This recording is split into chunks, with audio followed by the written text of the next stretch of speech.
TV Borel na área. No episódio de hoje falaremos com Moacir Barreto, vice-presidente da Estação Primeira de Mangueira, MOA. Estamos em março de 2024, 40 anos de existência do Sambódromo, da Avenida Marquês de Sapucaí. Moa, vamos pegar uma máquina do tempo agora e voltar para o ano de 1983, Carnaval de 83, Beija-Flor campeã, se eu não me engano, o 5º título dela. Vocês, já no Carnaval de 1983, sabiam que o próximo Carnaval, de 1984, já seria no novo Sambódromo ou ainda não? Porque o Sambódromo ele foi construído em tempo recorde, né? Então, no Carnaval de 83, vocês já sabiam que teria o Sambódromo ou ainda não? Olha, primeiro, uma satisfação muito grande estar aqui com vocês. Adorei o convite e vamos conversar bastante, né? Num primeiro momento, o Sambódromo era um sonho antigo do sambista, né? Muita gente já queria que houvesse um espaço próprio para desfile e então esse sonho a gente sempre tinha, mas não vingava. E aí o governador Leonel Brizola com o Darcy Ribeiro resolveram que iam fazer o Sambódromo e tiveram vontade política e o empenho para poder fazer com que o Sambódromo acontecesse. Então eu não posso te precisar se no Carnaval, terminando o Carnaval de 83, já sabíamos que ia ter o Sambódromo. Mas sabíamos já no iniciozinho, logo depois do término do Carnaval, sabíamos que vinha o Sambódromo, tinha-se a preocupação de quanto tempo ia demorar a obra, e achava-se que o próximo Carnaval não aconteceria ali porque não estaria pronta ainda a obra, mas felizmente tudo aconteceu e foi interessante também que com o viés do Darcy de educação, o Sambódromo foi construído com os módulos que depois foram construídos os CIEPs, né? Então é interessante essa jogada de você construir o Sambódromo e construir a quantidade de escolas que foram construídas depois. Então não teve entre os participantes das escolas no desfile de 83 aquela coisa de que, olha, temos que ganhar esse Carnaval de 83 porque ele é o último antes do Sambódromo. Então isso não teve, né? Porque não sabiam que se seria ou não no Sambódromo, né? Olha só, eu nessa época, eu era um menino ainda, já fui menino, na época já fui. Também já foi. Eu era um menino e, na verdade, a minha ligação com o Carnaval era muito mais como desfilante. Eu já desfilava desde 76, eu desfilava, nunca tinha sido campeão e tinha esse sonho de ser campeão e tinha essa vontade de estar envolvido com o Carnaval, mas as tarefas profissionais e tudo não me permitiam estar tão envolvido assim. Então eu não posso dizer se a cúpula das escolas de samba sabia ou não.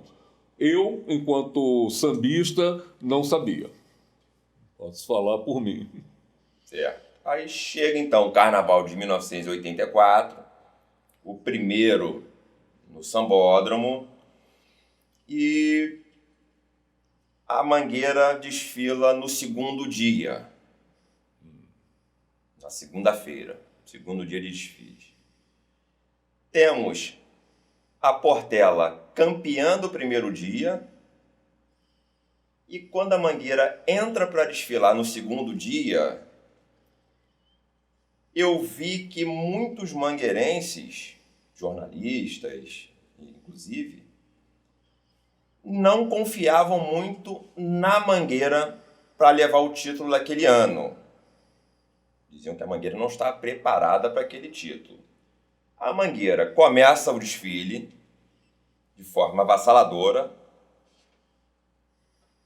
muitas celebridades ali, né? Gal Costa, Sidney Magal, e Rosemary, etc., Júnior, capacete. E do meio do desfile em diante, os jornalistas dizem que a Mangueira perdeu o gigantismo e caiu de produção. Até dizem que a Mangueira fez 2 desfiles em um avassalador até a metade e um desfile mais fraco da metade para o final. Já pensando que a Mangueira ficaria fora do páreo, o que não aconteceu. Ao final do desfile, a Mangueira arrasta a multidão, que até hoje ainda tem a pipoca, que vai atrás da galera, para tu ver que desde o primeiro desfile no Sambódromo já virou tradição.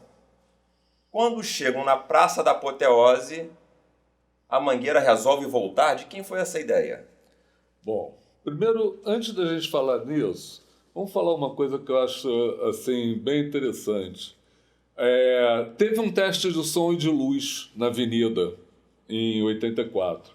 E quem fez, convidada, foi a Mangueira.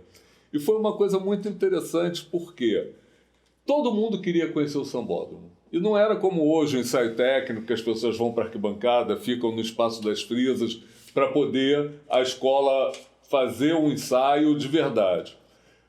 As pessoas estavam no meio, misturadas com todo mundo.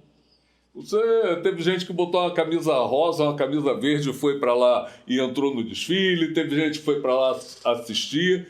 E foi uma coisa incrível a emoção daquele dia dentro da Sapucaí, as coisas que aconteceram ali durante o ensaio. E a gente foi e fez o ensaio que não tinha ônibus, não tinha nada. Não era assim, era... Cada um foi para lá e foi fazer o desfile. E foi bem interessante isso. Aí depois vamos falar do carnaval, né? Falando do carnaval, tinha um regulamento, que muita gente questiona que o regulamento foi mudado depois, não era. O regulamento foi, desde o início, que teria uma campeã no domingo, uma campeã na segunda, e que no sábado seguinte haveria o desfile das campeãs. E isso foi feito. Então, teve uma campeã no domingo, uma campeã na segunda, e no sábado das campeãs desfilaram não só as 2 que tinham sido campeãs, mas os 3 primeiros lugares, né? A segunda e a terceira de cada dia também. E a Mangueira foi de novo julgada, tinha júri, valia. Por quê? Porque a ideia é que você faria um outro espetáculo. Por isso o nome Desfile das Campeãs. Quem ia desfilar ali seria o desfile, o supercampeonato, para poder ver quem era a grande campeã daquele carnaval. Então a Mangueira foi. E o que aconteceu no desfile? Quando a gente estava armando a escola, falaram para mim o seguinte: a gente vai voltar. Então, resolveram na hora voltar? Não. Quando a gente estava armando a escola, eu sabia que a gente ia e voltava. Tanto que quando eu passo, se eu não me engano era no setor 5, que tinha gente conhecida, fiz assim: espera que a gente volta. E aí, fico arrepiado até hoje, foi uma coisa incrível que aconteceu. Tem um vídeo no YouTube com a narração do Paulo Stein pela Manchete, que eles estão se despedindo, a narração deles está se despedindo, e o cara que está na Praça da Apoteose começa a falar: Cabine, a Mangueira está voltando, está uma loucura isso aqui, não sei o quê, e a gente volta. E por que a gente volta? Tinha sido combinado que a Mangueira, por ser a última, ia voltar com as alegorias pela pista. Como até hoje acontece. A última, quando chega lá, independente se é no desfile oficial ou se é no desfile das campeãs, as alegorias retornam pela pista para não ter que dar aquela volta, ir lá na prefeitura, até voltar, que é desgastante. Então você acumula as alegorias ali e volta para ir para o barracão em retorno. E aí, assim foi feito. Então foi muito interessante que, quando você via, talvez isso eles não tenham entendido, e talvez isso a imprensa tenha comentado, que caiu. Você está indo ainda para o desfile e já tem gente voltando. E você começa a encontrar a escola voltando. Foi uma emoção louca. Eu lembro de uma baiana que estava meio que desmaiando e eu amparei ela e falei: a senhora não quer parar? Não, meu filho, eu vou morrer, mas vou com a mangueira. E ela foi com a mangueira. Então, são coisas que aconteceram que só quem estava ali viveu isso. Né? Cada um, se você for entrevistar cada uma das pessoas que estava ali, cada uma tem uma perspectiva diferente. Eu tenho muito viva essa baiana já, uma bem senhora, eu abraçado com ela. A senhora não quer que eu chame o bombeiro? Não, meu filho, eu vou morrer, mas vou morrer com a minha mangueira. Então são coisas assim que aconteceram. E alguns desfiles na Sapucaí nunca serão repetidos. Esse é um. Tem a pipoca, teve dias assim maravilhosos, a gente já viveu isso com a Mangueira e com outras escolas, mas nada é igual àquele dia. Por quê? Porque o Darcy, naquela coisa dele, tinha inventado que ali era a Praça da Apoteose, que ali as escolas tinham que fazer um espetáculo. E o que a Mangueira fez? Ela não inovou nada. A gente ensaiava na quadra rodando. Então, quando chegou ali, fez a volta e vamos embora. E vamos voltar, vamos desfilar na ida e na volta. Foi a coisa mais fantástica você poder desfilar e de volta na Sapucaí. Hoje é proibido. Depois que a Mangueira fez isso, foi proibido fazer esse retorno. Mas é assim... Eu tive a oportunidade de viver isso e estou muito feliz agradeço muito de ter vivido isso. E histórias que só quem está lá sabe e viveu. Eu soube que você tem uma história muito engraçada aí de uma equipe inusitada que você teve que contratar para fazer um serviço aí para a Estação 1ª de Mangueira. Pode contar um pouco sobre isso? Tem ideia do que eu esteja falando? Não. Não? De quê? Eu fiquei sabendo que você teve que contratar pessoas com nanismo para fazer um serviço para a Estação 1ª de Mangueira. E você conseguiu essas pessoas numa cidade específica que vieram todos para cá. Não só da cidade. O que aconteceu?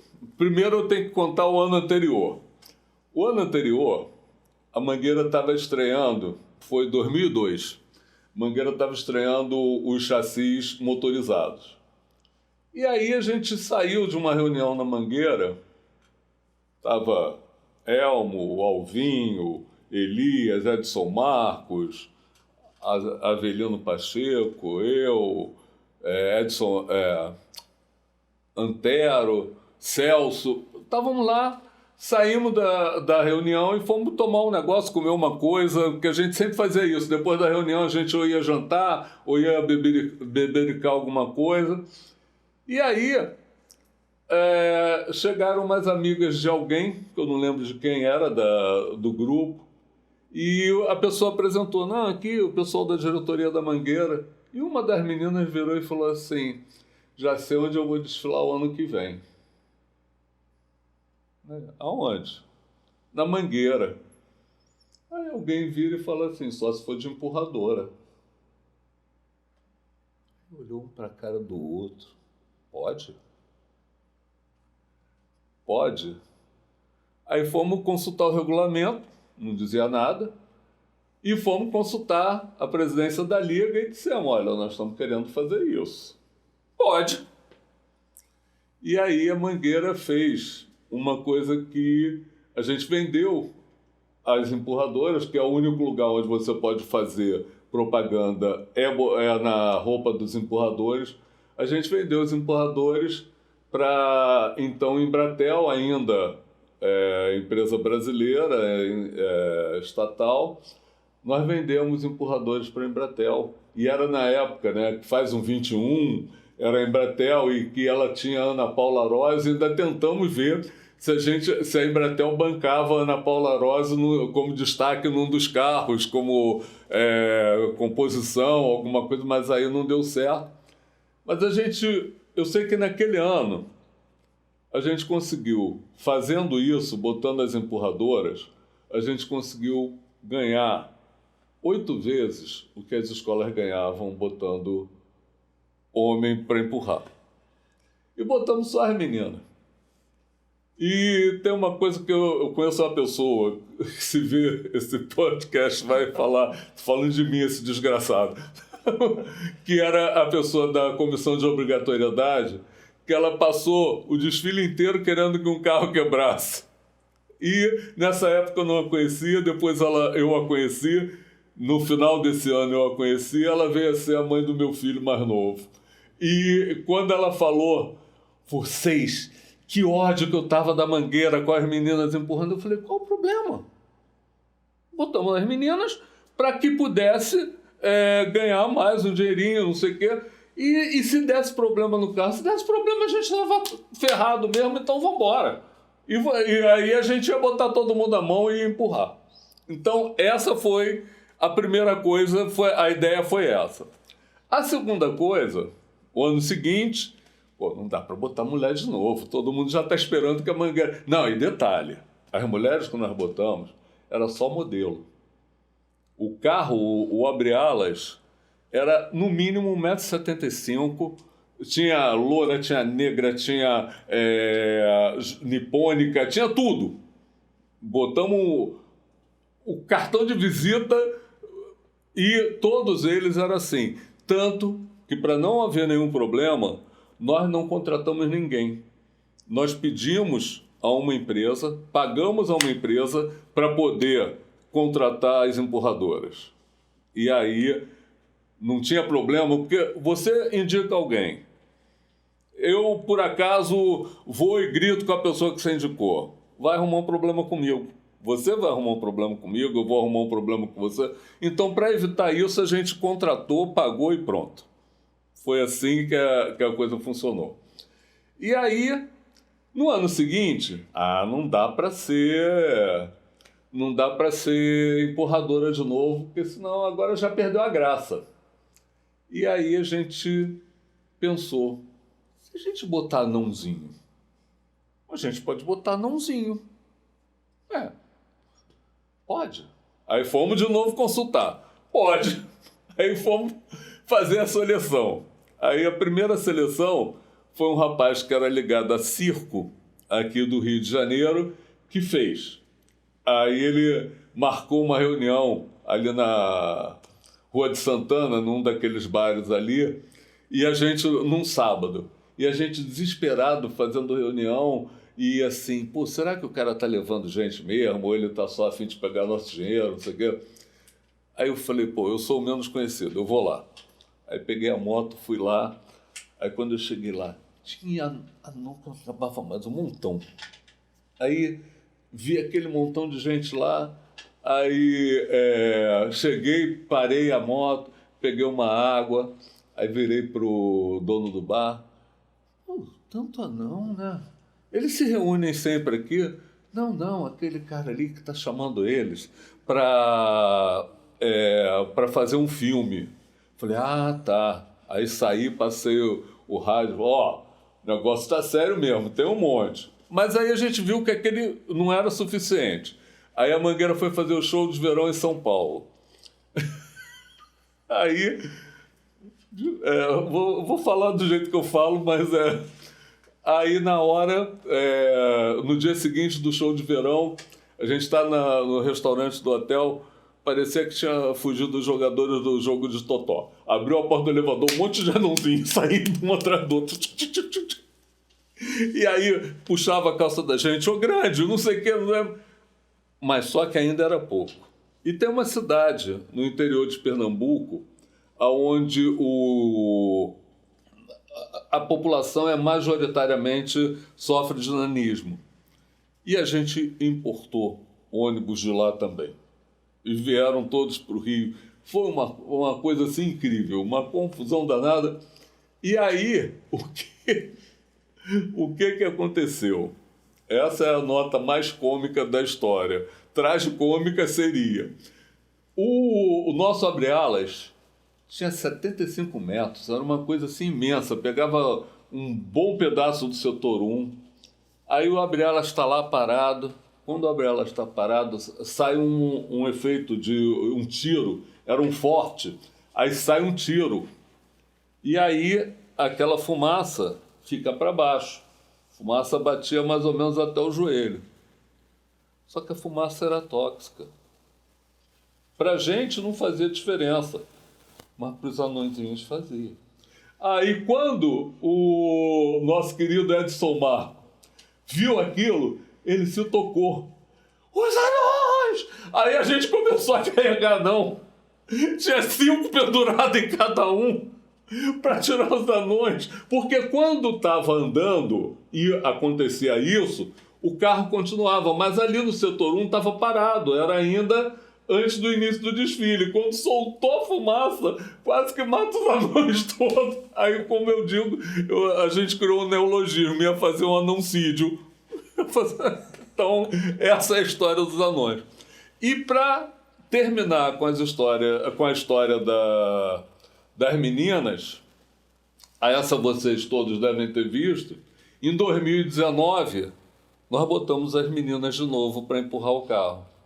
E aí, por que nós botamos as meninas de novo para empurrar o carro? Porque a Mangueira estava com um problema de dinheiro incrível. E a gente estava lá no barracão e uma amiga nossa, a Carla Sampaio, estava conversando com o pessoal da sala online para patrocinar alguma coisa. Aí ela chegou para mim e falou assim: Moacir, acho que eles vão pagar um valor para fazer as camisas do ensaio técnico. Eu falei assim, peraí, espera um minuto. Aí cheguei na sala, estava o Alvinho, estava a Elisa. Eu falei, olha só, gente, Carla está falando ali que vai conversar com o pessoal da sala online para botar as camisas, botar propaganda na camisa dos empurradores. Pô, me deu uma coisa maluca na cabeça. Vamos botar de novo mulher empurrando o carro? Aí eles disseram assim, vamos. Aí eu fui lá, voltei e falei, Carlinhos, olha só, vamos fazer isso não. Vamos botar as mulheres para empurrar o carro. Lembra de 2002? Aí fui buscar foto, olha só, tem isso, tem aquilo. E acabou que ela mandou a proposta, eles gostaram, e aí fecharam com a gente. Só que eles fecharam baixando um pouco o valor que a gente tinha pedido. Nós fechamos em 2019, a gente fechou mais barato do que a gente tinha fechado em 2002. Mas tudo bem, para a gente foi fundamental botar aquela bufunfa no bolso. E na hora que a pessoa veio para assinar, eu viro e falo assim, olha só, tá tudo certo, fechamos para o dia pro dia oficial, mas a gente tem que fechar para o desfile das campeãs também, né? Ah, como assim? Não, a gente fechou para o desfile oficial, mas não tem campeãs aí. Aí a pessoa da sala online falou assim, não, mas então depois a gente conversa. Eu falei, olha que isso vai ficar complicado. Mas tudo bem. Aí no dia da apuração, eu estava indo para a apuração, eu liguei para ela e falei, e aí? Vamos fechar? Que aí eu mandei uma proposta. Vamos fechar? Aí ela falou assim, não, vamos fechar depois da apuração. Aí quando fechou depois da apuração, quando ela me liga, ela falou, agora eu vou ter que pagar mais caro, né? Eu falei, não. Você tem a tabela que eu te mandei? Pega o valor de primeiro lugar e pega o de sexto, somos 2 e divide. E vamos fazer assim. Nem vocês, nem nós. A gente quer que essa parceria permaneça por outros anos. E eles fizeram mais 2 anos, se eu não estou enganado, a camisa dos empurradores. Então foi muito bacana. E a gente tem uma camisa que está lá na minha sala, um quadro com a camisa que a gente usou no desfile. Porque a gente fez uma coisa que em 2002 a gente não tinha feito. Mas, por exemplo, se o carro era predominantemente vermelho, as camisas daqueles empurradores eram vermelhas. Se o outro era verde, as camisas eram verdes. Se era marrom, as camisas eram marrom. E para o desfile das campeãs a gente não podia fazer, porque não dava tempo de fazer aquela produção toda. Então a gente fez tudo branco, com a manga verde, a manga rosa e as logomarcas, e foi assim que a gente passou na avenida, e foi muito bacana esse desfile. E tudo tem a ver com essa coisa maluca. A gente, de vez em quando, inventa umas coisas na cabeça e bota na mesa e vamos fazendo. O que surgiu de brincadeira com a história de uma menina dizendo que ia desfilar na Mangueira e a gente brincando com ela que ela ia desfilar de empurradora, rendeu 3 anos de desfile. E para completar a dos anões, mesmo com uma quantidade grande, eles sumiam perante o carro. Então o que a gente fez? Contratou jogador de basquete. Então todos os carros tinham os anões e tinham os gigantes. E aí, o que a Embratel fez, que foi a Embratel também que patrocinou? Ela fez uma propaganda, se a gente for procurar por aí a gente vai achar, que era o preço do concorrente, que era o gigante, e o meu preço, que era pequenininho. E fez essa propaganda, e essa propaganda foi ao ar durante um tempo e tinha a ver com o que a gente tinha feito no Carnaval. Moacir, nesses 40 anos de Sambódromo, a Mangueira continua sendo a escola mais popular. O que tem de tradições na Estação Primeira de Mangueira que a diferencia das outras escolas de samba? Bom, então vamos começar do início. A Mangueira é a única escola hoje que ainda continua dentro da sua comunidade. A quadra da Mangueira sempre foi o quintal daquela comunidade. Eu brinco, se tem uma briga de vizinhos ou uma briga de marido e mulher lá no alto do morro, do outro lado, e a imprensa vai divulgar isso, começa com a quadra da Mangueira, dizendo aqui na Mangueira, aí depois você vai ver que o cara nunca frequentou a Mangueira, né? Mas a matéria começa com a quadra. Então, isso é uma coisa diferente? É uma coisa diferente. A Mangueira tem essa questão. A Mangueira tem um respeito grande aos seus antepassados, aos seus ascendentes. Isso é uma coisa bacana na Mangueira. Algo que eu aprendi, né? Eu não sou nascido e criado no morro, mas eu estou lá já há 48 anos.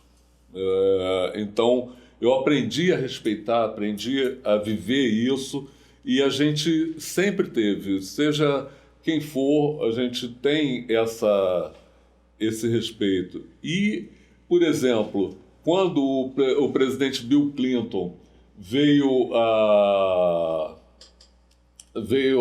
ao Brasil para entregar um prêmio ao Programa Social da Mangueira, a segurança dele queria que os trens parassem, que não sei o que, né? E a dona Nilma falou assim, a gente vai ficar muito feliz se ele vier aqui, mas não dá para parar a vida dos outros, não. Se ele quiser vir, ele vem, a gente garante tudo. E ele foi, jogou bola, tocou tamborim e ficou lá feliz da vida. E quando acabou, né, que o Jamelão foi ser entrevistado, perguntaram, e aí, mestre Jamelão, como é que ele estava? E o Jamelão cunhou a bela frase, mais feliz do que pinto no lixo. Então, é a cara da Mangueira isso. Você vê personalidades que entram na quadra da Mangueira a qualquer hora, a qualquer dia, se ajoelham e beijam o chão da quadra. Tem pessoas que são famosas, que estão todo dia na nossa casa pela TV e que fazem isso. E então isso é algo que a Mangueira tem. O que é que faz isso? Não sei se é a água, não sei se é o feijão, eu sei que isso é puro suco de Mangueira. Estou falando alguma coisa errada? É isso, o puro suco de Mangueira é isso, é essa coisa que acontece, que você vê hoje. uma coisa que a gente tem um orgulho muito grande, né? Você vê hoje pessoas que começaram na Mangueira da Manhã e estão à frente da escola, com cargos importantes, com projeção e que estão dando conta do recado. Isso é uma coisa fantástica. E sempre a Mangueira teve isso, né? Se a gente for contar histórias lá de trás, como é que a quem o mestre Valdomiro, quando morreu, a quem foi passado o apito, tem tudo isso. É histórias que a Mangueira viveu e que aquilo forjou essa grande estação primeira. É isso. Moacir, você disse que a Mangueira pegou um viés diferente das outras escolas, que é permanecer na comunidade de origem, coisa que as outras escolas não fizeram. A Mangueira tem projetos sociais para a sua comunidade? Sim. A Mangueira tem 36 anos de um projeto social que começou com a Vila Olímpica, com o Camp Mangueira, e que hoje você tem, do lado oposto ao da quadra, você tem ginásio, você tem parcerias com a Federação de Lutas, você tem com a Federação de Halterofilismo, você tem jiu-jitsu, você tem o CIEP Nação Mangueirense, que é um único CIEP que ainda funciona nos moldes que o CIEP foi planejado. Você tem a Casa Lá Mangueira, você tem o Instituto Profissionalizante. Isso tudo acontecendo com escolas, com creches, tudo ali do lado da Mangueira e para a comunidade da Mangueira. Você tem 2 clínicas da família de um lado, depois do outro lado também tem creche no morro, tudo como parte do projeto social da Mangueira. E, como eu falei, quando o Bill Clinton veio aqui, que era um projeto que teve no início o financiamento da Xerox, para entregar o prêmio de melhor projeto social do terceiro mundo.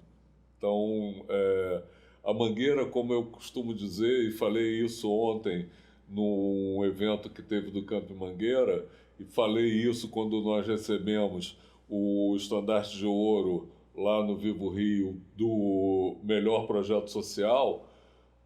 A Mangueira não é uma escola de samba que desfila no Carnaval e no desfile das campeãs. Ela desfila todos os anos, todos os dias do ano, na sua quadra, na sua proximidade ali. Tem a Dânima que ajuda, tem uma série de empresas parceiras. Você tem o projeto de formação de profissionais de cabeleireiro que funciona no Instituto Profissionalizante. E durante muitos anos, a Mangueira foi o mais baixo índice de criminalidade da juvenil em função dos projetos que sempre teve lá. Muito bom.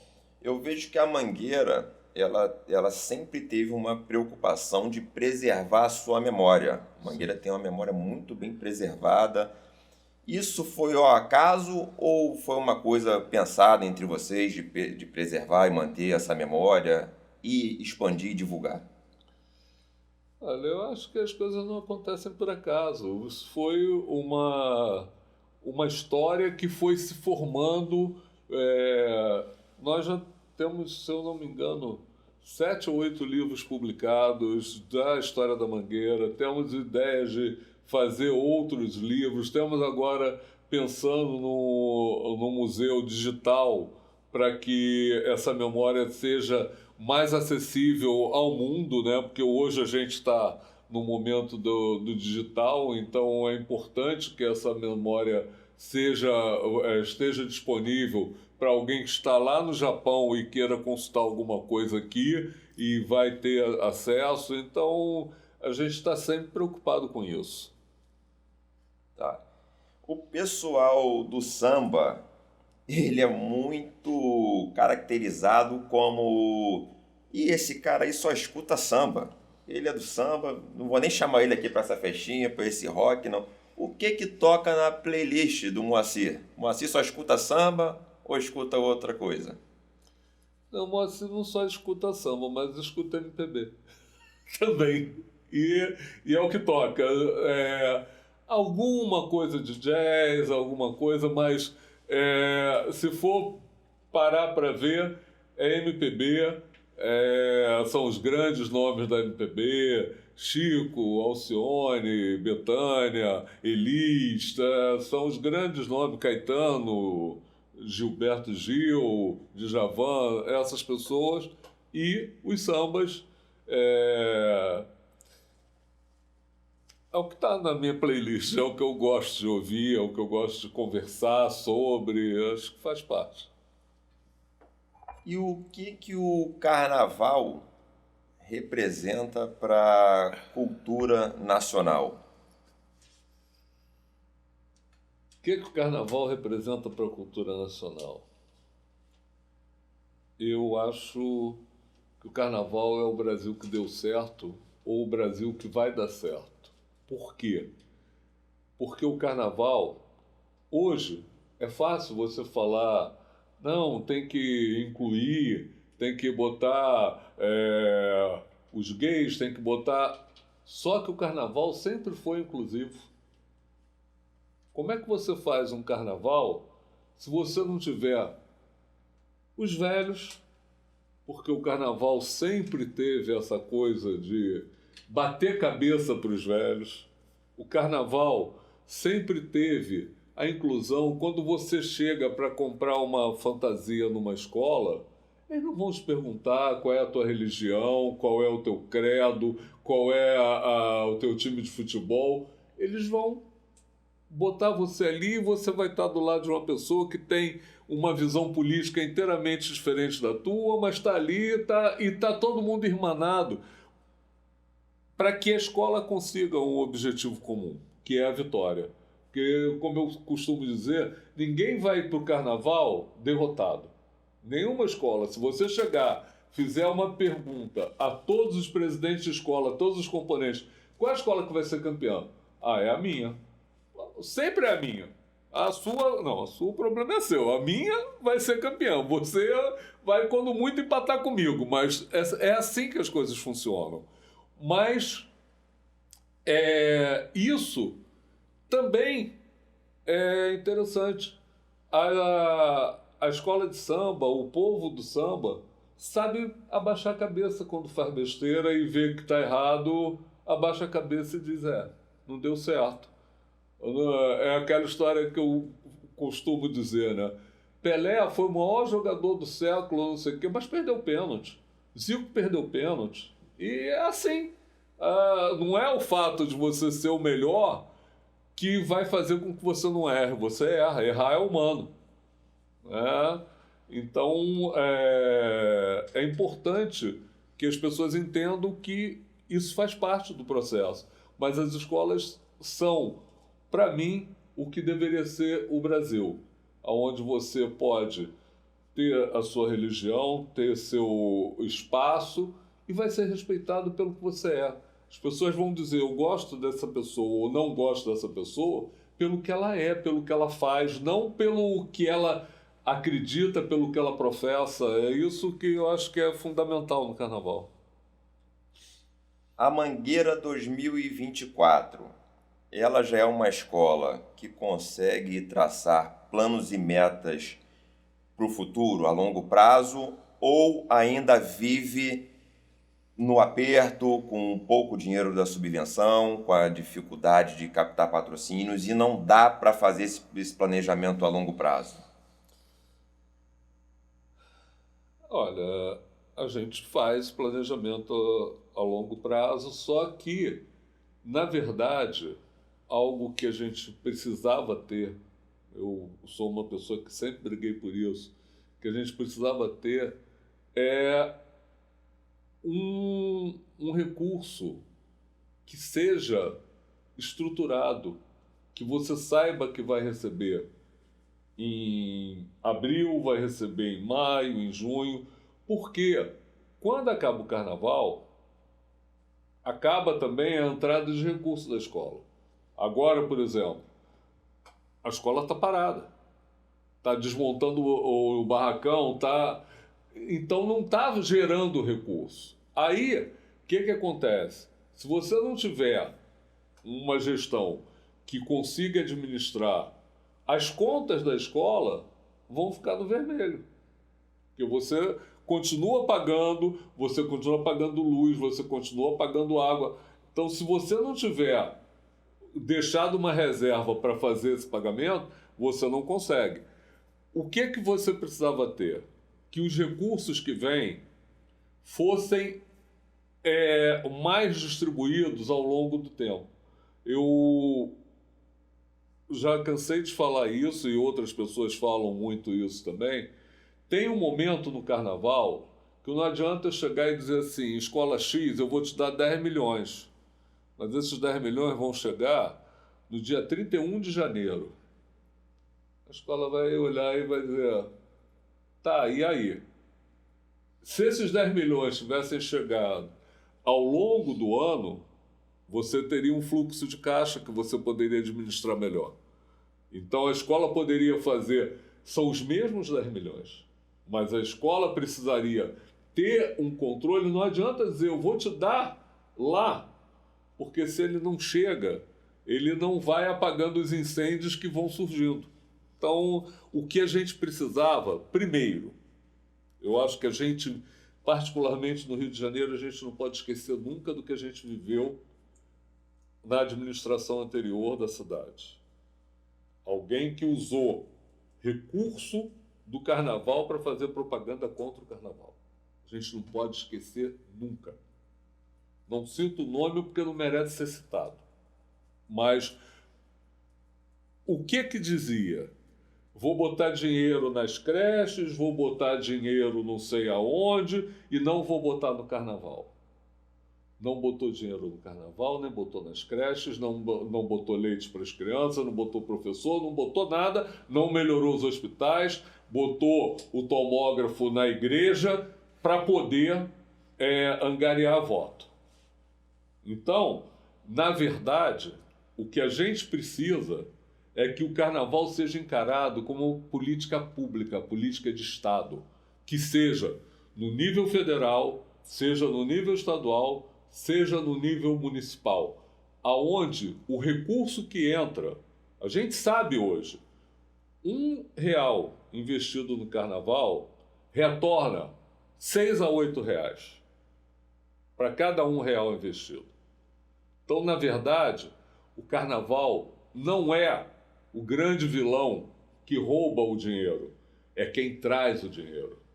A gente viu o que foi passar uma pandemia, onde nós ficamos 1 ano e tanto sem carnaval, quanto isso impactou para todo mundo. Porque não só os profissionais que trabalham diretamente no carnaval, mas os que trabalham do lado de fora, na ponta da indústria lá, que hoje... antigamente eu chegava, a mangueira, verde e rosa, chegava na loja, o cara dizia assim, olha, o verde que eu tenho é esse, o rosa é aquele ali. Poxa, mas eu queria um tom assim, não. O que tem é esse, olha, só tem 100 metros desse, só tem 80 daquele. Hoje, você chega, se você quiser um tecido roxo de bolinha laranja, você vai produzir o tecido roxo de bolinha laranja numa empresa que você não sabe nem quem é que está fazendo aquilo. Mas as pessoas vão produzir aquilo para o carnaval. E elas não sabem nem que estão produzindo aquilo para o carnaval. Então, isso é algo que é fundamental. É mover a economia do carnaval. Você hoje tem toda uma pegada de sustentabilidade. A Mangueira teve a certificação de carbono zero no desfile e no ensaio técnico. O que a gente gerou de gasto, a gente recuperou em carbono zero. Então isso é uma coisa bacana. Se todas as escolas começarem a fazer isso, nós não vamos viver esse calor infernal que a gente está vivendo hoje. A gente vai ter condição de ter de volta algumas coisas mais tranquilas como a gente tinha. Mas isso tem que ter política pública para isso. tem que ser incentivado, você tem que botar recursos para aquilo gerar outro recurso de volta. Eu sei que todo ano, em todo desfile, é sempre um desafio, uma dificuldade. Você pode citar um desfile que teve um grande desafio, uma dificuldade maior do que os outros, que teve que tirar leite de pedra para conseguir desfilar? Já citei. 2019. 2019 foi um desfile que a gente tinha uma dificuldade muito grande e em tudo.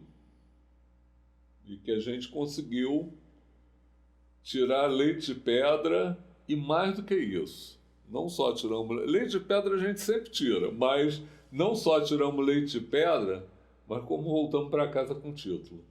E um carnaval que foi arrebatador e em função até que a gente conseguiu ter um samba que indiscutivelmente é um dos hinos do carnaval. Foi um dos hinos que o carnaval gerou.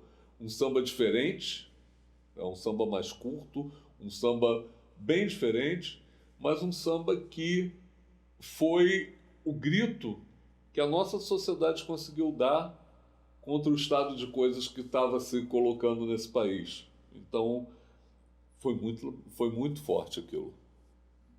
Obrigado, Moacir. Vou deixar esses minutinhos finais para você mandar um recado para os mangueirenses e o que os mangueirenses podem esperar da Mangueira para o próximo carnaval. Caramba, o que os mangueirenses podem esperar da Mangueira? Que a Mangueira continue sendo a Mangueira, que a Mangueira continue fazendo as coisas com muita paixão, com muito amor, com muito desejo de acertar, e que a Estação 1ª de Mangueira conta com todo mundo, o tempo todo.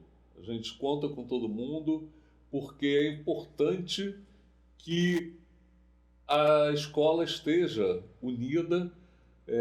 Lá atrás tinha um samba, se eu não me engano é do Elmo, José dos Santos, José Ananias de Marcelos, que foi presidente da escola, e Betinho Filho de Noites.